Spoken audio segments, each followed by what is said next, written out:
The overall goal of the following experiment is to use a fluorescence microplate assay to assess chemical effects on mast cell degranulation. In this protocol, the inhibitory effects of the antimicrobial agent Triclosan is demonstrated without the use of an organic solvent. This is achieved by first plating mast cells into a 96-well plate to allow them to attach overnight, and preparing Triclosan in an aqueous solution without the use of organic solvents via heating.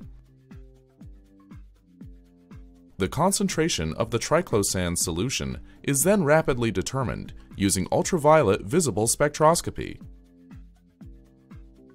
As a second step, cells are stimulated with IgE/antigen, or a calcium ionophore, in the presence or absence of Triclosan, which will cause the release of the mast cell degranulation marker beta-hexosaminidase into the supernatant.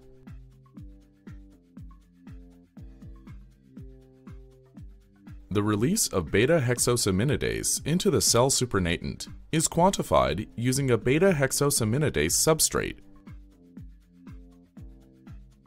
whose fluorescent product is quantified in a microplate reader in order to measure the effect of Triclosan or other test chemicals on mast cell degranulation. Results are obtained that show Triclosan inhibits antigen or calcium ionophore activated degranulation in rat basophilic leukemia mast cells based on a fluorescence-based microplate assay. The main advantage of this technique over earlier methods is that it is an inexpensive, rapid, and highly sensitive alternative.